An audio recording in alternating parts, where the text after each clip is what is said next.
Oh, ouais. T'as plus d'expérience que moi. Peut-être pas. Ça fait un bout de quand même qui roule ton podcast. Fait que C'est vrai. Vous, c'est en quelle année que ça a commencé, Yann et Frank? 2021?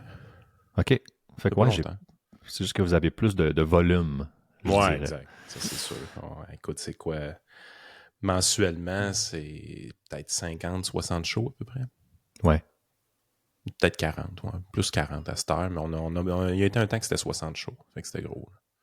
Puis avant ça, tu faisais quoi? Est-ce que je connais pas en fait ton parcours du tout, là. Comment ça c'est quoi la genèse de Yann et Frank? Puis euh, c'est quoi ton background? Est-ce que tu as, comme plusieurs personnes, cheminé politiquement à travers le temps ou. Pas tant. Écoute, premièrement, je navigue en politique depuis très longtemps. Je commence mes débuts en politique en 2005. OK.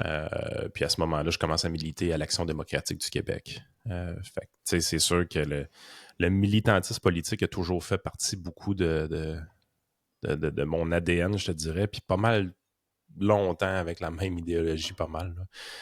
Beaucoup les questions économiques qui m'ont toujours fasciné puis intrigué. Tu sais, même en 2010 à 2014, je suis un des cofondateurs du réseau Liberté Québec à l'époque. Fait que ça fait très, très, très longtemps que je suis dans ce milieu-là. Même à partir de 2010, c'est là que en radio, je commence un peu avec Radio X, Dominique Morin. Parallèlement à mon autre carrière qui était celle d'un analyste en actuariat à l'époque. Puis je finis par perdre un peu ma job en 2011 à cause de la radio, justement. Parce que l'employeur, même s'il m'avait autorisé à aller au show de Radio X, ben évidemment, il y avait des groupes, des clients qui n'aimaient pas le fait que je sois à Radio X, des clients syndiqués, évidemment. Fait que ça finit par me faire perdre ma job, qui en bout de ligne a été vraiment une bonne affaire parce que ça m'a permis de devenir complètement autonome dans le conseil financier. Fait que j'ai lâché l'actuariat à ce moment-là pour bifurquer vers une autre carrière qui est devenir entrepreneur, autrement dit. Fait que c'est ça qui est un peu le début de tout en termes de conseil financier. J'ai créé mon entreprise de conseil financier en 2011 et elle a pris une grosse expansion en 2015. Puis, je te dirais le reste, le podcasting, c'est arrivé par hasard. C'était absolument pas prévu, là. On embarque dans le podcasting, je te dirais 2021, parce que je vois peut-être une opportunité de faire de la publicité pour mon cabinet de services financiers. Fait que j'engage Frank à l'époque avec mon cabinet de services financiers vraiment pour voir qu'est-ce qu'il pourrait faire dans l'entreprise. Créer, un podcast, mais d'autres trucs, là, on voulait faire des cours en ligne, les vendre à d'autres conseillers financiers. Il y a un petit peu d'argent à faire avec les unités de formation continue. On voulait mettre de la publicité pour le cabinet au travers de certains podcasts, des trucs comme ça, mais on lui donne toutes sortes de tâches liées au cabinet de services financiers, puis à un moment donné, on se rend compte que le jello est en train de prendre un peu au niveau du podcast. Fait qu'on commence à le faire de manière un petit peu plus fréquente. Fait qu'on commence le podcast de Yann et Frank. Au début, c'est un podcast hebdomadaire, tout simplement. Puis là, on avance dans le temps avec tout ça. Ça va quand même bien. Je décide d'engager Frank de manière permanente, toujours dans le cabinet de services financiers. Puis, à un moment donné, ben, arrive ce qui arrive avec Jeff Fillion. Il doit quitter Radio X. Pas de renouvellement de contrat de son côté. Ça me fait remettre beaucoup de choses en question. Puis, on a vraiment réagi rapidement, moi puis Frank, pour voir l'opportunité, pour dire, bon, ben écoute, le Yann et Frank, est-ce qu'on passe en mode quotidien avec ça? Exactement dans la plage horaire qu'on avait avec Jeff à l'époque, parce que j'étais tous les jours à Radio X pendant la pandémie.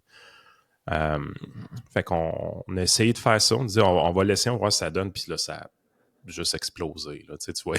C'est comme s'il y avait une demande qui était latente, puis on la voyait pas. Tu sais. On s'en était pas rendu compte. Vous êtes comme le wokisme qui a remplacé la religion, finalement. Qui est venu remplir le trou. Ouais, il y a beaucoup de ça, sérieux, parce que le tu sais, comme je dis, le podcast Yann et Frank, aujourd'hui, qui est une entreprise qui a 2 employés à l'intérieur, à temps plein, tu sais, ça n'a jamais été planifié. Il n'y a jamais eu de plan d'affaires. Il n'y a jamais eu de... on n'a pas commencé en s'incorporant, puis en décollant à ça, puis en disant voici comment ça va se passer. C'est jamais arrivé. C'est juste qu'à un moment donné, tu te dis OK, on va essayer quelque chose, on fait de l'essai-erreur, puis tu te dis crème, il y a un peu. Le Jello est en train de prendre cette affaire-là, puis on va mettre plus de temps, plus d'emphase là-dessus, puis en dédiant 100% du temps de Frank au podcasting, ça a juste fait que la qualité du produit s'est améliorée super vite. Les gens ont embarqué. Les gens avaient faim. Ils perdaient leur repère un peu.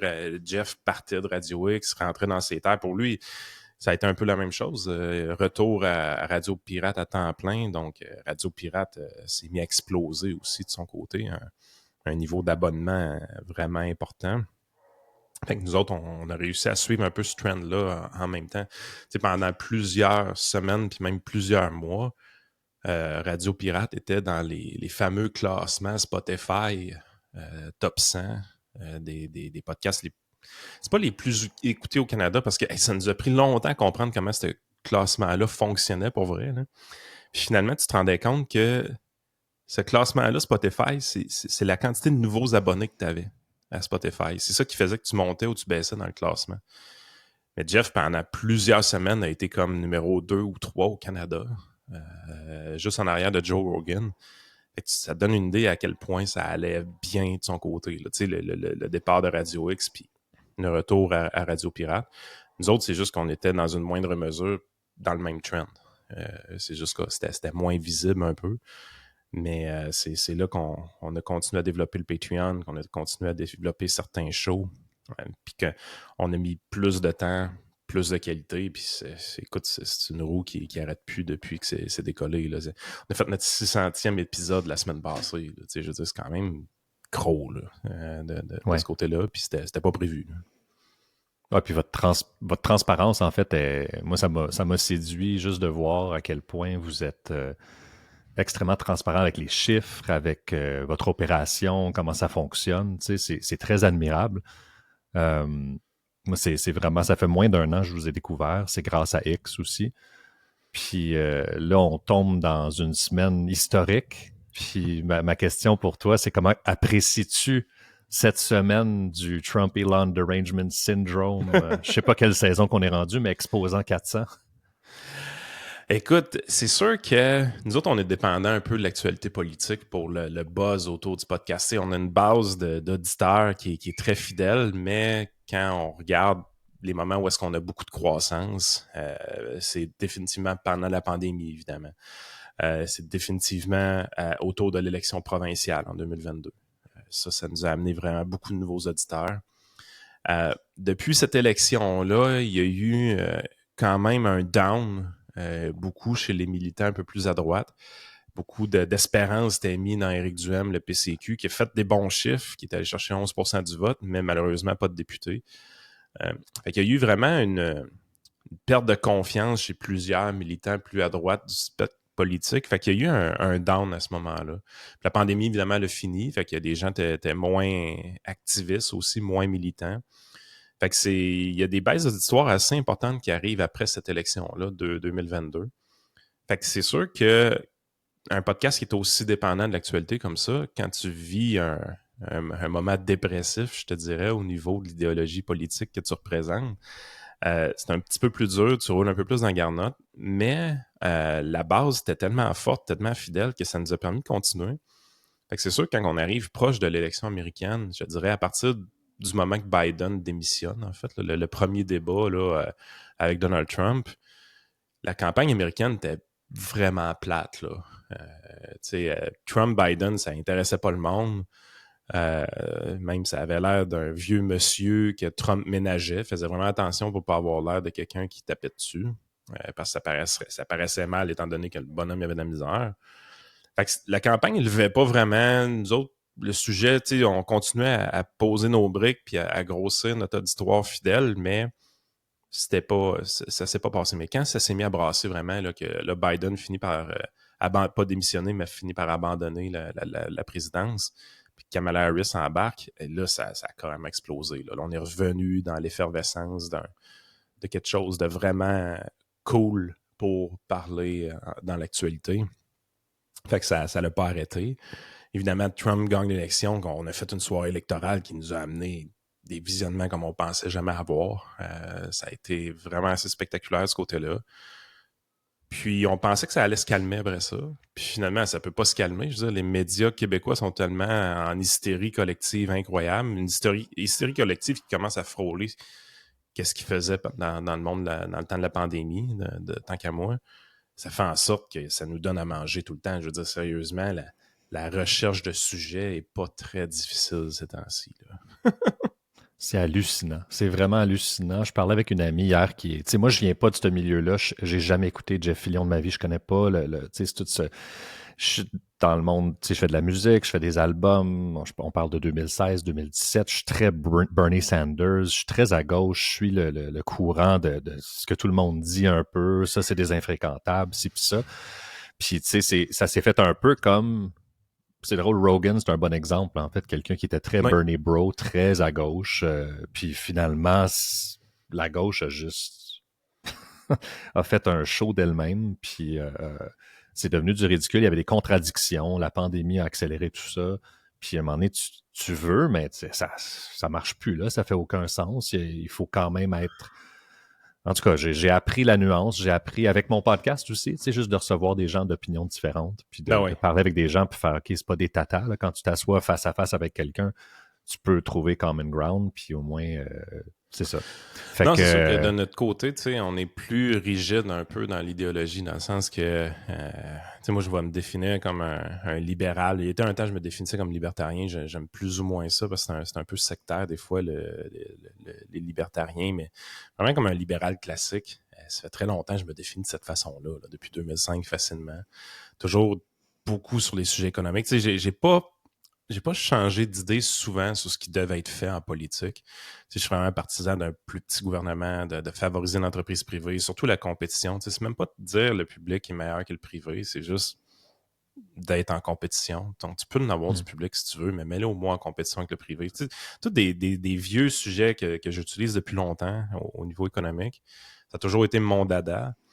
Mais tu sais, il y a eu des vagues. En fait, on a vu plusieurs vagues au Québec. Tu sais, quand tu as une idéologie très, très fixe, qui bouge pas beaucoup dans le temps, mais tu vois la population autour de toi changer d'opinion, c'est assez spectaculaire, je te dirais. Tu sais, on arrive en 2005, que je commence à... Moi, c'est l'illusion tranquille qui a été l'allumage de mon côté, là, de Joanne Marcotte, qui est une très bonne amie.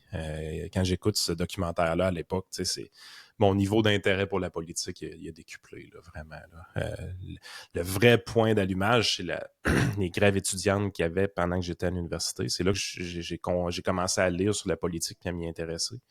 Puis ça, c'est de 2003 à 2006 que je suis à l'université. Donc, probablement quelque chose comme 2005-2004, quand Jean Charest avait essayé de jouer dans les pré-bourses, autrement dit. C'est vraiment là que je commence à m'intéresser à la politique, puis je prends un discours un peu plus à droite des gens que je rencontre dans le bac en actuariat à l'Université Laval, qui me font découvrir un peu certains auteurs, puis que je me mets à lire quand même beaucoup à ce moment-là. Mais quand je vois le documentaire de Joanne Marcotte, ben ça augmente mon intérêt pour la partisanerie. Donc, je m'en vais à l'Action démocratique du Québec. C'est là que je connais Vincent Gelozo, qui est dans le trio économique avec nous autres, ainsi de suite.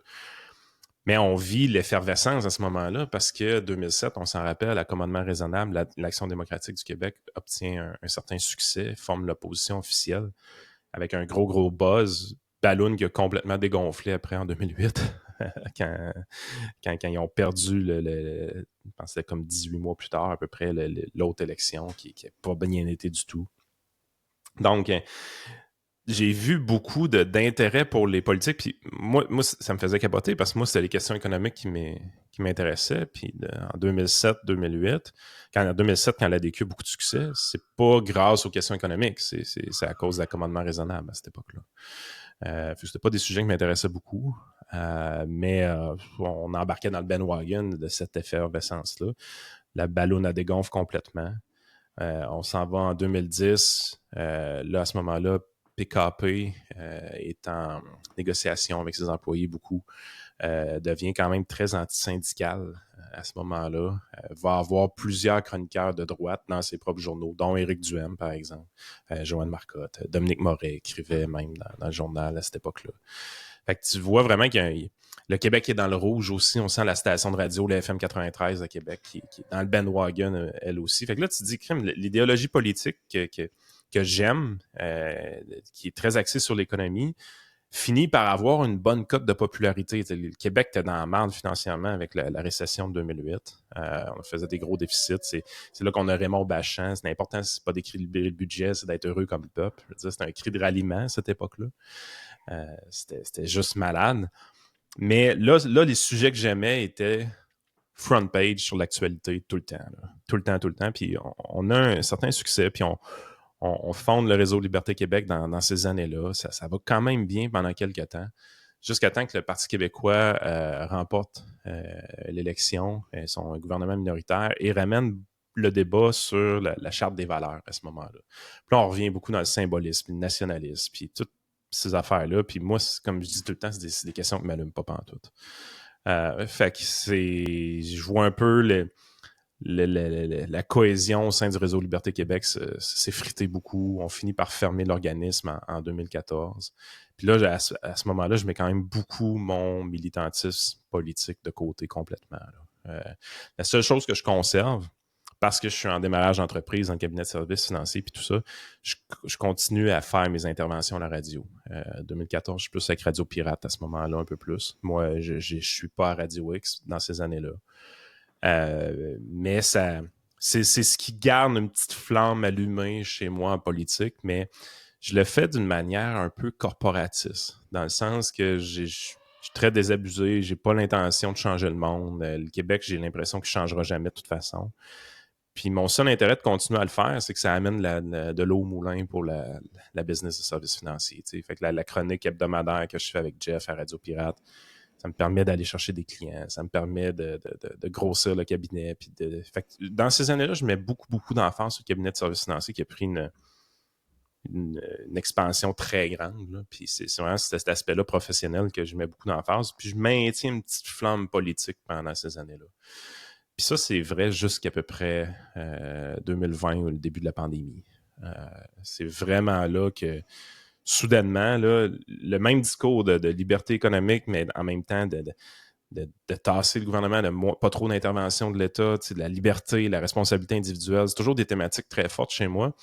Ben là, ces thématiques-là redeviennent populaires en 2020 pour des raisons très évidentes. J'ai jamais eu confiance dans le gouvernement, jamais eu confiance en l'État. Ben, pour moi, j'avais pas besoin de changer de discours pour continuer à démontrer mon manque de confiance envers eux pendant la pandémie. Puis c'est là qu'on dirait qu'il y a beaucoup de Québécois qui ont réalisé que finalement, la confiance aveugle qu'ils avaient dans l'État était peut-être un peu mal avisée. Ils se rendaient compte que finalement, on prend des choses pour acquis dans nos démocraties. On prend la liberté un peu trop pour acquis. La journée qu'on se la fait enlever, on se rend compte qu'à peu, il y a des affaires qui ne marchent pas. Puis le réveil que moi, j'avais eu au niveau politique pendant les grèves étudiantes 2004-2005, dans ces années-là, ben, il y a plusieurs gens qui ont vécu ce réveil-là en 2020 et 2021, qui disent à peu, là, on peut m'enlever mes libertés. T'sais. Puis c'est vraiment là que l'intérêt pour la chose politique est revenu de mon côté, là, d'une manière très forte. Puis je te dirais plus la chose médiatique que politique. Avant ça, c'était plus de l'activisme politique que j'essayais de faire. Puis ce que je me rends compte, c'est que le monde a tellement changé au niveau des technologies que dans des années comme aujourd'hui, ce qui est de plus en plus vrai, c'est qu'on peut devenir des médias avec très peu de moyens financiers maintenant. C'est ce qu'on est en train de faire, là, un podcast comme on est en train de faire, ça se faisait en 2010, ça se faisait en 2011, mais tu sais, je veux dire, c'était tellement geek puis niché que ça n'a rien à voir avec le genre de public qu'on peut rejoindre aujourd'hui. Là. Ah non, je me le rappelle, on s'habitue vite aux choses, mais juste de pouvoir écouter n'importe quoi. Là, je pense au podcast de Rick Rubin qui reçoit le coach des Lakers, qui est réalisateur de disques, qui parle avec d'un ancien coach des Lakers. Si tu dis ça à quelqu'un il y a 50 ans, ça va arriver, tu vas pouvoir entendre ces deux hommes-là parler pendant 3 heures de temps de philosophie, puis d'économie, puis de musique. Puis c'est tellement riche comme substance, comme viande. Puis c'est à l'infini, tu sais, n'importe quel sujet qui t'intéresse. Puis c'est juste, on oublie tellement vite, puis on s'habitue aux choses. Mais c'est révolutionnaire. Ah, carrément. Puis, tu sais, tu parlais tantôt de transparence de notre côté. C'est une des raisons, en fait, pourquoi j'aime être aussi transparent. C'est que je veux montrer à plusieurs personnes que même au Québec, dans un contexte francophone, c'est possible d'avoir son propre média. C'est possible de vivre de ça, éventuellement. T'sais, on savait que Jeff Fillion le faisait depuis longtemps, mais je veux dire, il y a combien de personnes qui vivaient réellement de leurs médias, qui ont créé eux-mêmes?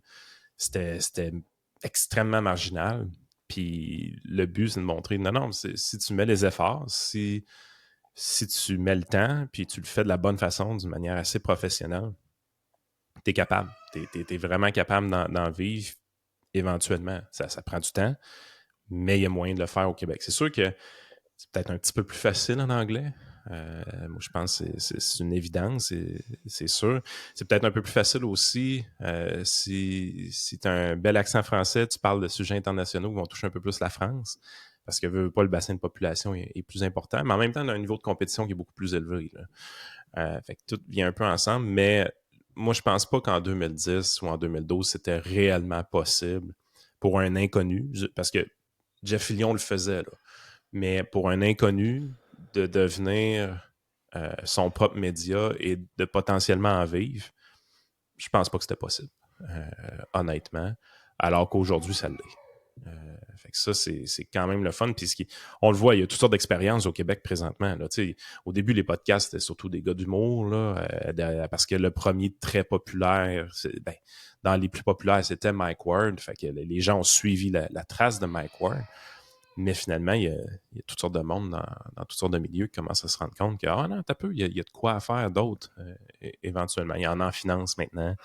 Il y en a en histoire, il y en a en true crime, qui est super populaire comme tendance dans le podcasting. Fait que c'est des trucs maintenant que tu te rends compte que, OK, il commence à en avoir des podcasteurs au Québec qui vivent de ça. Évidemment, les filles de sexe oral, c'est un peu assez spectaculaire ce qu'ils font de leur côté. Qui se prononce sur Israël Hamas. Ouais. Whatever. Mais on est comme dans un monde, tu te rends compte que là c'est en train d'exploser pour de vrai. Puis tellement que tu vois les gros joueurs rentrer. Là, tu vois Cube Radio qui essaie de prendre l'expansion beaucoup. Tu vois Cogeco maintenant qui se filme en studio pendant leur émission de radio traditionnelle pour essayer d'amener un volet podcasting à ça. Fait que tu sais, de voir ces gros joueurs-là arriver dans le milieu, tu te dis c'est juste cool. Tu sais, de Paul Arcand aussi qui faisait son entrée dans le podcasting cette année. Stéphane Bureau. Stéphane Bureau, exact. Ça, c'est juste des bonnes nouvelles parce que, tu sais, ce qui est difficile en podcasting, c'est d'aller convaincre quelqu'un de lâcher sa radio FM. C'est d'aller convaincre quelqu'un de lâcher TVA, de lâcher Radio-Canada, de dire, écoute, t'aimes écouter des émissions d'affaires publiques, lâche les mordus, essaie quelque chose d'autre, tu vas vraiment avoir du meilleur stock sur le web. Les gens vont parler un peu plus de manière authentique. Les opinions, parfois, vont être un peu plus carrées, un peu plus crues. Mais en même temps, tu vas voir des visions complètement différentes, puis les clashs d'idées vont être plus forts. Tu sais? Fait que, ce qui est difficile, c'est de faire décrocher les gens des médias traditionnels. Mais quand tu arrives et tu vois des gens des médias traditionnels faire le saut dans l'alternatif, ben là, tu dis, OK, vous nous facilitez la vie. Là. Parce que d'un coup, que la personne se brise ses chaînes un peu, ferme son câble, puis réalise que, OK, je vais me prendre un abonnement à YouTube Premium, je vais me prendre un abonnement à Spotify Premium, puis je vais mettre plus de temps là-dessus, moins de temps sur le câble, ben c'est un monde de possibilités. Là, c'est facile d'aller chercher un auditeur pour nous autres par après. Là. Fait que c'est en train de changer, puis évidemment, le Québec change 5 à 10 ans après les autres. Là. C'est fou, même en musique, je l'ai remarqué. C'est hallucinant. Même au niveau des ventes, en fait, le Québec est resté sur le CD longtemps, après Toronto, mettons. J'aimerais ça qu'on revienne juste à la politique américaine, parce que c'est la semaine, Ah ouais, qui est juste wow, ce qui se passe. Puis, tu sais, là, ça fait depuis l'élection, en fait, depuis le 5 novembre, que moi, j'écoute beaucoup de journalistes puis de podcasts américains, tu sais, de toute allégeance, en fait, juste écouter autant des démocrates que des républicains. Puis tout le monde est en train de parler du vibe shift. Puis il y a comme quelque chose qui se passe. J'ai des amis qui sont allés à Los Angeles, à New York, qui sont dans le milieu des arts, puis qui disent waouh, je vois beaucoup plus de gens s'afficher, puis les gens en ont marre du DEI, puis de tout ça, tout le monde qui osait pas dire rien, puis la jeunesse aussi qui est en train de faire un virage là, carrément aux States MAGA, même ici quand j'ai parlé à Rémi Villemur, parlait de, tu sais, les jeunes sont pas woke, là, la nouvelle génération qui s'en vient, qui écoute Jake Paul, puis Rogan, puis tout ça. Mais en même temps, moi, ma question, ma tête cette semaine est en train mon cerveau explose de voir le cerveau des gens exploser. C'est comme, j'ai l'impression que le Québec, les médias, les personnalités publiques sont en train de passer à côté du vibe shift bien raide. Puis comme un de mes meilleurs amis qui est dans le domaine de la culture, du showbiz, qui le dirait pas publiquement, mais le visage de ma tante est en train de changer. Ouais. Tu sais, je l'ai vu cette semaine avec le salut ou le truc d'Elon Musk. Tu sais, juste, OK, je me disais une journée, bon, ça va passer. Puis là, je vais juste sur Facebook 2 secondes pour publier du contenu pour le podcast ou pour ma musique. Puis là, l'algorithme garoche des conneries, là, mais ça finit plus, là. Les gens croient leur propre délire. Puis j'ai vraiment l'impression que le Québec est en train de passer du vibe shift là, culturel complètement.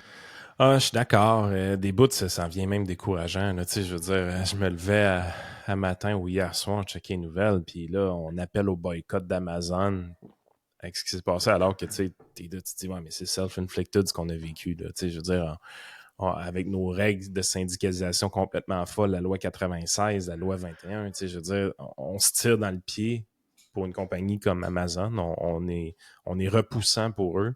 Ils s'en vont.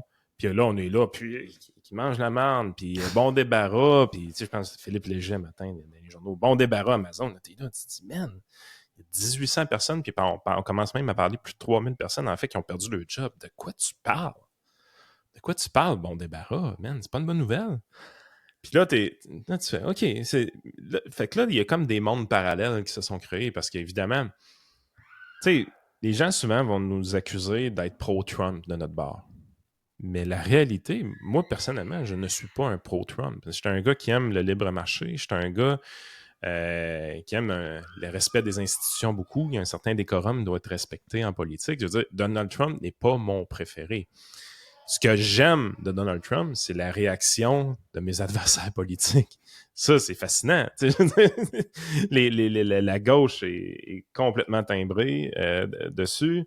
Il sait exactement sur quel piton peser pour faire tilter tout le monde. Le wokisme, je suis pas à l'aise avec le wokisme. Je trouve que c'est complètement ridicule comme idéologie. Ben, je veux dire, l'anti-wokisme que représente Donald Trump, c'est rafraîchissant, c'est agréable.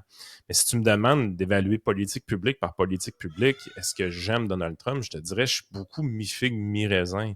J'aime un peu son approche au niveau politique étrangère. J'aime pas tant son approche au niveau économique. Les tarifs, c'est pas une bonne chose, ainsi de suite. Fait que, tu sais, c'est un politicien qui me laisse au niveau des politiques publiques pas mal plus indifférent. Sauf que juste parce que je suis pas dans l'hystérie collective, tout le monde est là, puis t'es un pro-Trump. Là, t'es là, ouais, man, t'as jamais écouté le podcast pour dire des affaires de même. Puis oui, on en parle positivement ces temps-ci de Donald Trump parce qu'il n'a rien fait encore. Il rentre au pouvoir, on va analyser les politiques publiques, va mettre en place de son côté. Puis d'un autre côté, on est aussi conscient, puis ça, je pense que les Québécois, puis les Canadiens également, comprennent tellement mal la politique américaine. Tu sais, la raison pourquoi les Américains sont confiants que Donald Trump ne fera pas de dommages à la présidence puis qu'ils peuvent se permettre le spectacle qu'il amène de son côté, c'est la quantité de contre-pouvoirs qu'il y a. On vient de le voir, justement. Tu sais, dans toute la série de décrets qui a passé, il y avait une affaire qui était un peu bizarre. Là, ça attaquait carrément un amendement constitutionnel. Il disait le droit du sol, puis ce que ça dit, c'est que si tu nais aux États-Unis, historiquement, tu es considéré avec la citoyenneté américaine. Bon, on comprend qu'il y a certains immigrants qui crossaient un peu le système, qui arrivaient pour essayer d'accoucher aux États-Unis pour avoir plus facilement la citoyenneté, ainsi de suite. Mais ça reste que c'est quelque chose qui est enchâssé dans la Constitution. Fait que là, Donald Trump, il arrive, il dit « Ah, ça, j'enlève ça par décret. » Ça a pris 2 jours. Au bout de 2 jours, il y a un juge qui est arrivé, il dit « Non, non, ça, tu peux pas. » Fait que, paf, ils ont annulé tout de suite le décret présidentiel. Là tu t'arrives, t'as les Québécois qui sont dans les médias. « Ah, gotcha, as-tu vu comment il est calme? » Là, t'es là, tu te dis « Ouais, mais attends un peu, là. Fair enough, là. » Tu te dis, t'es content de montrer que Donald Trump est un imbécile. OK, je comprends ton point. Mais à la place, peux-tu regarder qu'est-ce qui s'est passé comme du monde? Le président du pays a fait un décret, 2 jours après, cancellé par la justice, puis sera probablement jamais en fonction à cause de ça. Il est où le problème? C'est justement ça que ça prend. C'est justement ça la force des États-Unis. C'est qu'ils ont une constitution très forte, remplie de contre-pouvoirs qui font en sorte qu'il n'y a personne qui a un pouvoir absolu aux States. Ce qui n'est pas le cas au Canada.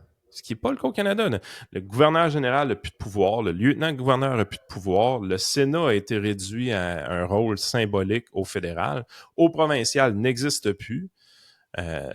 Puis en plus de ça, ce que je dirais au Québec, c'est qu'en plus de ça, le 4e pouvoir qui est représenté par les médias a carrément été acheté par le gouvernement. Fait que là, t'es là, tu te dis, vous comprenez pas ce qui se passe, là, les amis. Tu sais, apprenez de ce qui se passe aux États-Unis. Il y a des choses intéressantes à discuter, mais quand tu ouvres les médias québécois puis tu vois qu'est-ce qui sort de ces médias-là, tu te dis, vous passez tellement à côté des choses importantes, c'est l'enfer. Salut nazi d'Elon Musk, là. Je veux dire, avez-vous fini, là? Non, c'est pas le 4e Reich. Là. Arrêtez. Là. On n'est pas là. Mais tu sais, le problème aussi, c'est...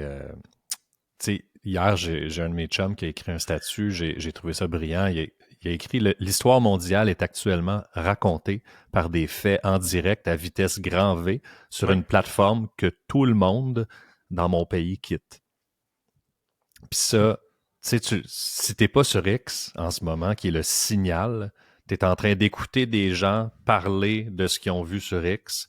Ouais. Puis, by the time qu'ils sont en train d'en parler, ben, il y a eu d'autres dialogues là-dedans. Là. Il y a eu d'autres intervenants. Il y a des gens qui ont... Tu sais, je veux dire, tu peux carrément voir Elon Musk discuter avec Jeff Bezos en direct sur X.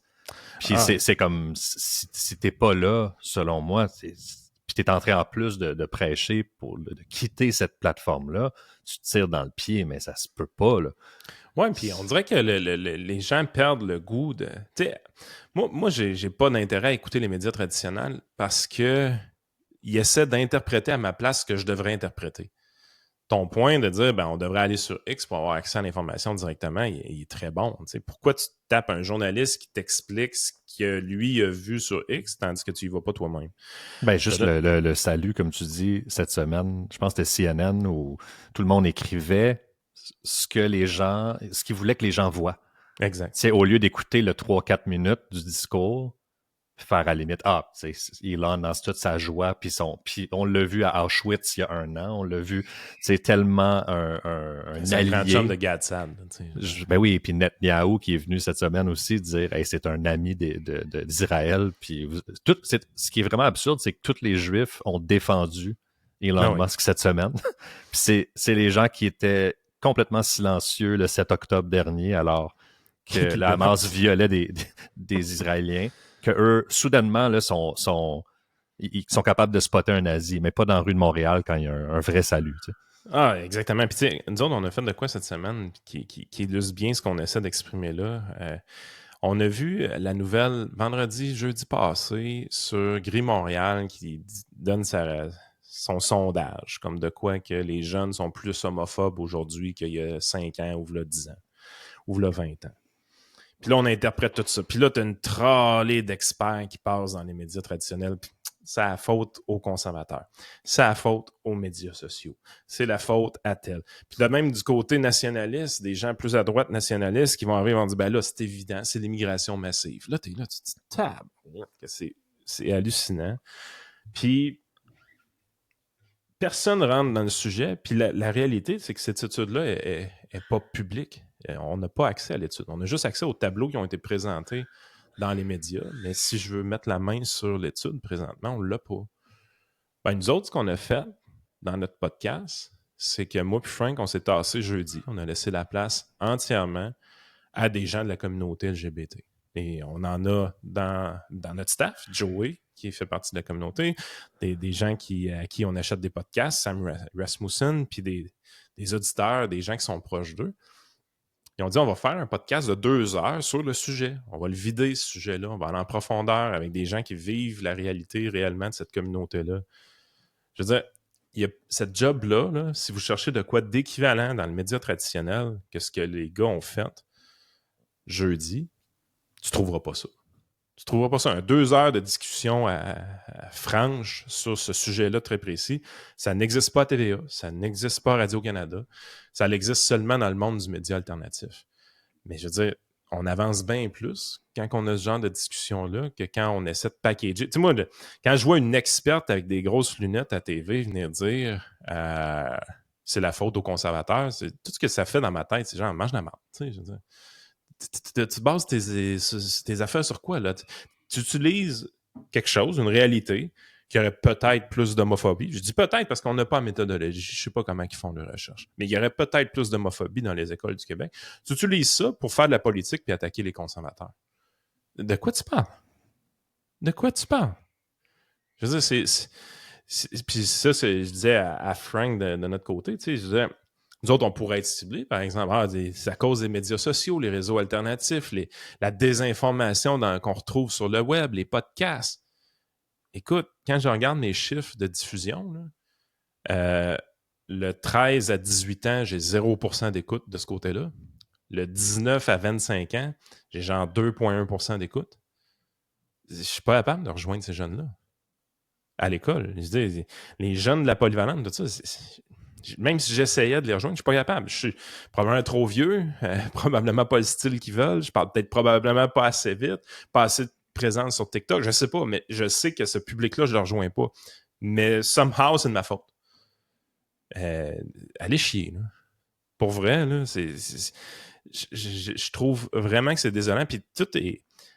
C'est comme ce qu'on retrouve maintenant dans le média traditionnel, c'est de la consommation rapide. C'est du junk food. Là. Tu sais, un Big Mac une fois de temps en temps, c'est bon, là, mais je veux dire, tu peux pas te nourrir de ça. Là. Ça peut pas être la base de ton alimentation. Il faut aller chercher quelque chose d'autre. À quelque part, c'est un livre, à quelque part, c'est un documentaire ou c'est un long podcast avec une question en profondeur. Tu sais. Mais non, on dirait que cet effort-là n'est jamais fait dans le média traditionnel. On fait juste nous fournir au compte-gouttes des petites informations, mais avec beaucoup, beaucoup de ketchup. Le ketchup étant l'analyse du journaliste. On analyse, puis on analyse, puis on analyse d'une manière sursimplifiée. Puis quand que le journaliste il trouve que le sujet est un peu trop controversé puis il veut pas trop se mouiller, ben il appelle un expert aux grosses lunettes. Là, mm-hmm. Ça te prend des grosses lunettes. Ah, je pense que je suis tanné, c'est juste pour ça. Je suis pas fin avec eux autres, mais c'est parce que c'est trop facile de prendre le statut d'expert maintenant. Ouais. Je trouve que c'est n'importe quoi, là, pour vrai. Là.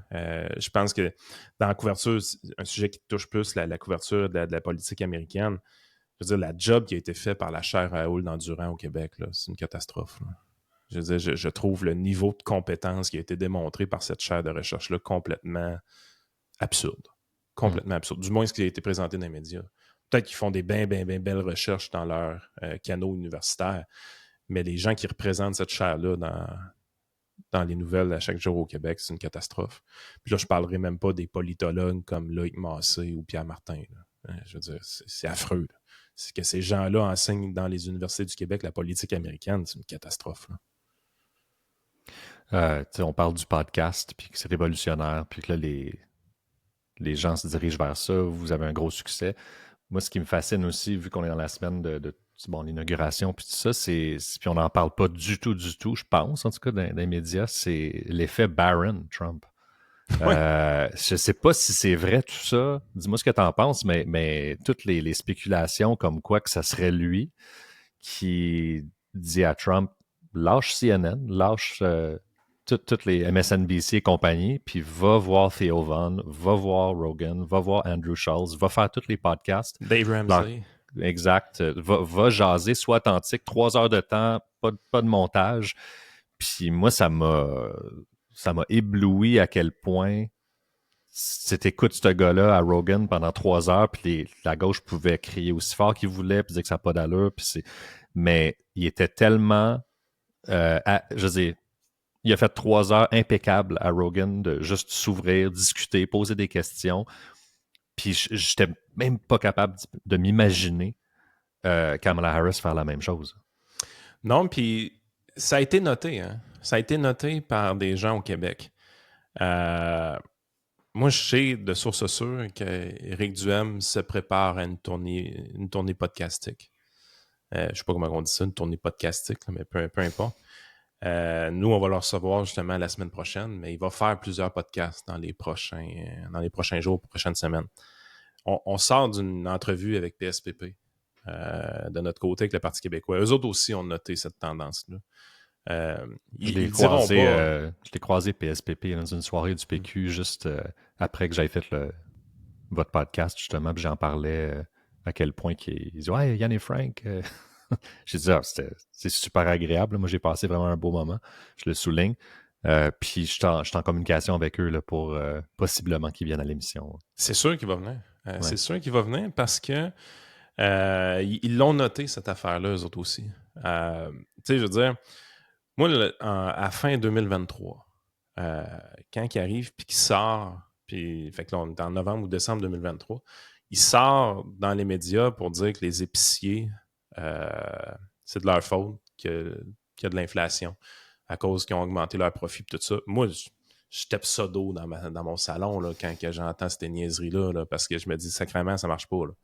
Je veux dire, j'étais un gars de finance, lire des états financiers, j'ai fait ça toute ma vie. C'est tout public, ces informations-là. Tu t'en vas sur des compagnies comme Loblaw ou Metro, tu vas voir leurs états financiers, puis tu te rends compte que tous les revenus qui rentrent, de toutes les dépenses, puis à la fin, il reste genre 3% de tout ça qui est du profit. La journée que tu as 11% d'inflation, puis tu justifies ça par l'augmentation des profits, je veux dire, ça marche pas, là. Même s'il ne faisait pas de profit, il te manque 8% à justifier. Tu sais, je veux dire, c'est encore comme ça que ça fonctionne, les finances d'une entreprise. Fait que moi, je capote bien raide à la fin 2023, puis je rentre en communication avec les attachés de presse du PQ pour leur dire, écoute, je le veux en entrevue. Tu sais. Oui, c'était vrai que j'avais l'intention probablement de le toaster à ce moment-là, mais c'était quand même genre, on est un podcast politique, tu sais, puis il vient, puis tout ça, puis je me fais niaiser par son staff, solidement. Là. Ah ouais, on va regarder ça, mais tu sais, ça gosse tout le temps. Puis ils finissent par arrêter carrément de répondre à mes messages. Après 3-4 messages de sollicitation, ils finissent par arrêter de répondre de mon côté. J'ai dit, OK, parfait, vous êtes en train de me niaiser, j'ai compris le message. Ça vous intéresse pas. Fait que je peux te confirmer qu'à fin 2023, ça les intéressait absolument pas de venir dans mon podcast, puis début 2024 non plus. On sait un peu entre les branches qu'il y aurait peut-être un intérêt d'y aller, mais il faudrait qu'on arrête de bâcher le PQ. Puis ironiquement, les gens qui nous disent ça nous disent, ça ferait peut-être bien pendant 2 semaines que vous arrêtiez de taper sur le PQ. Puis ça, ben, tu sais, moi, j'étais un peu... j'ai un peu un esprit de contradiction, je te dirais. J'accepte pas vraiment qu'on me dise quoi faire. Fait que c'est là que j'ai commencé à niaiser sur Twitter avec un petit graphique que je publiais de temps en temps. À toutes les fois que je tapais sur le PQ, je remettais un compteur à 0. Puis c'était écrit objectif 14 jours sans bâcher le PQ. Puis je remettais le compteur à 0 d'une manière régulière. Puis à ce moment-là, je ne le savais pas, mais on avait un auditeur sur Patreon qui, lui, il comptait les journées pour de vrai. Il avait entendu notre joke, puis... parce que ça, c'est le fun. Ça, c'est la chose qui est le plus fascinante avec Patreon, là, c'est que les auditeurs t'écoutent beaucoup, puis qui embarquent un peu dans tes niaiseries. Fait que tu viens comme avec des insights ou des running gangs à l'intérieur du podcast que les externes, les gens qui arrivent de l'extérieur, ne comprennent pas ou ne voient pas. Puis il y a quelqu'un, puis j'ai jamais allumé, c'est ça qu'il faisait, mais à tous les podcasts qu'on faisait, si on tapait sur le PQ, il écrivait le chiffre 0. Puis si on n'avait pas parlé du PQ pantoute, il mettait 1, 2, 3, ainsi de suite. À toutes les fois qu'il écoutait un podcast, puis il faisait ça tous les jours, là, puis je m'en suis jamais rendu compte qu'il faisait ça. Puis à un moment donné, il arrive au mois de juin, puis il dit « Hey les gars, votre 14 jours, vous venez de le réussir. »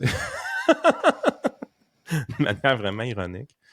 Fait que ça, c'est notre petit fun qu'on avait entre nous autres. Mais tu sais, je savais que le chef du PQ voulait rien savoir de venir chez nous parce que on offrait une plateforme que chaque épisode a 10 à 12 000 écoutes, ce qui est absolument pas négligeable dans le paysage médiatique au Québec. au niveau des podcasts politiques, ça nous met vraiment dans les tops de ce qui se fait au Québec. Et on savait qu'il allait dans des podcasts déjà, mais il se tapait du 200 vues, 300 vues. Il était capable de libérer du temps dans son horaire pour un podcast qui allait lui donner 350 visionnements, mais il n'était pas capable d'en libérer pour un podcast qui allait lui offrir 10 à 12 000. Fait que on met ça sur la glace. Moi, j'ai arrêté de niaiser avec eux autres, j'ai arrêté de leur écrire et tout ça. Puis, sans m'en rendre compte, il y a un attaché de presse qui s'abonne au Patreon au mois de septembre. Super sympathique, le gars. Il est vraiment fin. Puis, tu sais, je sais pas qui s'abonne, puis il se met à écouter nos affaires, tout ça. Puis, évidemment, on sait ce qui arrive. Donald Trump, Barron, les histoires sortent, la stratégie de communication des podcasts. On arrive à un moment donné au mois de décembre, je reçois un texto. C'est l'attaché politique du PQ qui m'écrit. Il dit, écoute, PSPP est intéressé d'aller vous voir au podcast. On peut-tu se parler? Fait que, on s'appelle. Là, j'ai quand même été surpris parce que je disais, ben oui, mais tu sais, c'est quoi tes conditions? Puis c'est qu'est-ce que tu veux? Puis, ben, il dit comment ça marche normalement? Ben, je dis, normalement, nous autres, c'est une demi-heure gratuite. Il y a possibilité, s'il veut faire l'heure suivante avec nous, qui serait sur Patreon. Je pense que les politiciens, ça peut moins les intéresser un peu parce que le public est plus restreint. C'est juste 2000 personnes au lieu du 10-12 000. Mais il y a possibilité de faire ça. Il arrive, il me dit, ben écoute, on serait vraiment intéressé à une discussion prolongée de 1 heure et demie et plus. Elle pourrait être gratuite et disponible pour tout le monde. Là, j'étais là, ben écoute, c'est un coup de promo. Ouais, je suis bien à l'aise. Puis là, vous voulez vraiment 1 heure et demie? Il dit, ouais, on est bien à l'aise avec 1 heure et demie. Fait, OK. Puis j'ai dit, y a-tu d'autres conditions, d'autres choses? Non, non, tout est beau. Il ne m'a jamais demandé des questions ou il ne m'a jamais proposé de sujet à éviter. Il dit, ben sacrément, eux autres viennent de comprendre comment ça marche. Mm-hmm. Fait que, je ne sais pas c'est qui a l'éclair de génie à l'intérieur du PQ puis qui décide de prendre cette direction-là. C'est Barron. Puis, tu sais, au début, les gens qui écoutent le podcast voient un peu ce que j'essaie de faire au début. J'essaie de lui faire dire un peu que ça vient de la stratégie de Donald Trump. Puis évidemment, il ne va pas là parce que, imagine-toi, PSPP dire qu'on s'inspire d'une stratégie trumpiste pour faire des communications au Québec. Pourquoi ça paraîtrait tellement mal dans les médias traditionnels. Mais on sait que c'est ça. On sait que c'est ça. On sait que Trump l'a fait. On sait que Trump a eu du succès. Puis quelqu'un d'intelligent va se dire, OK, c'est cette façon-là qu'on va chercher des publics un peu plus jeunes. Tout simplement. Parce que si tu te contentes des médias traditionnels, tu es condamné aux gens du baby-boom, puis peut-être une partie des X, mais je veux dire, des Y comme moi ou des millennials, bonne chance. Mais là, bonne chance de les rejoindre. À quand Yann et Frank avec Ruba Gazal? Je sais pas parce que j'ai pas le feeling que Québec solidaire a encore compris ça de leur bord. Je pense qu'ils se cherchent beaucoup, Québec solidaire, pour vrai. Écoute, on pourrait faire l'invitation, mais ils sont plus du type à nous bloquer ces réseaux sociaux que d'autres choses. Historiquement, on a déjà eu quelqu'un de Québec solidaire qu'on a reçu, qui est Julien Cardinal, c'est une des premières fois, en fait, qu'on recevait quelqu'un de l'autre camp, si on veut. Là. Lui, s'était fait barrer d'une élection à Québec, le comté de Catherine Dorion. Il voulait se présenter dans son comté. Finalement, c'est Étienne Grandmont qui a gagné l'investiture. Mais lui, il n'a pas pu faire l'investiture parce qu'il a été carrément barré par le parti politique. Puis la raison pourquoi il aurait été barré, c'est que le gars, apparemment, serait masculiniste. Ouais. Écoute, sérieusement, là, Julien Cardinal, c'est pas un gars ben dangereux. Là. C'est pas un gars ben tough. C'est juste quelqu'un qui a écrit un livre à un moment donné sur les vieux garçons, le choix de vivre célibataire, puis tout ça, pourquoi il avait fait ça, puis qu'est-ce que ça donnait, puis il n'est pas méchant, là, il est juste exprimer son mode de vie de célibataire, que lui se faisait son affaire. Mais il y a des militantes féministes qui l'avaient barré d'une manière vraiment pas propre chez Québec solidaire, antidémocratique au fond. Et nous autres, moi, pour niaiser, j'ai dit, on va y offrir un micro, puis il viendra, nous voir. Puis il avait accepté tout de suite, puis super smart. Il a fait un podcast qui était vraiment le fun. En fait, on l'a eu 2 fois, Julien Cardinal, en entrevue. Il n'est plus chez Québec solidaire. Je pense qu'il milite au PQ maintenant. Avec raison. Là, je veux dire, à un moment donné, il faut que tu arrêtes de faire rire de toi aussi là, en politique. Là, quand un parti politique te dirait carrément qu'il ne veut rien savoir. Mm-hmm. Mais c'est le seul vraiment qu'on avait eu. On a eu Frédéric Bérard, qui, une fois en entrevue, qui avait donné tout qu'un spectacle aussi. Mais tu sais, ça donne des bons shows. Quand on a Bérard, c'est un show qui pogne beaucoup. Quand on a Mathieu Bock-Côté, qui est très nationaliste, alors que moi et Frank, on ne l'est pas pantoute, ça donne un bon show. Quand on a le PQ, qui n'a aucune chance d'aller chercher notre vote, mais que le PSPP vient en entrevue chez nous, ça donne un bon show. Puis tu sais, quand j'ai vendu un peu le show à PSPP puis son équipe, on disait, ben c'est un 10-12 000 vues. Si c'est vraiment bon, ça va être 15 000. Mais là, on a dépassé 30 000. Fait que,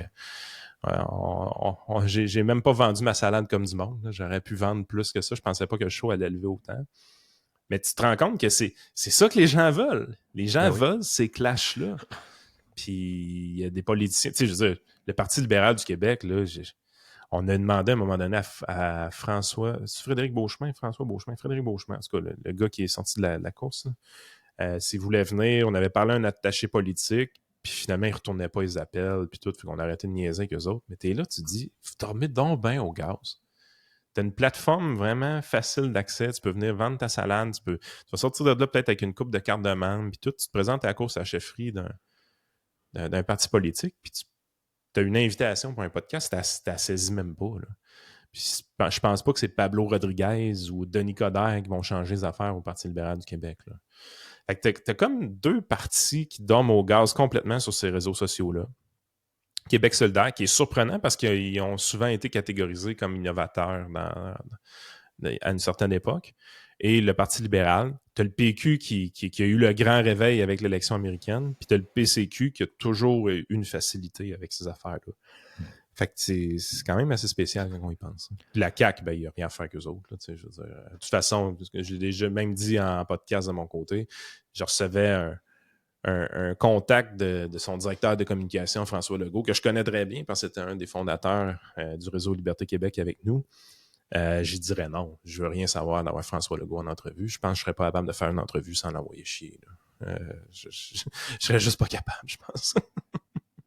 Yann, sur ce, je dois absolument te quitter parce que j'ai un autre podcast qui débute dans 10 minutes.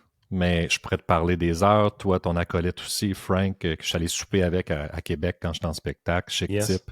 Puis on refait ça très, très vite. C'est toujours un plaisir. Merci, Jason. Yes, sir.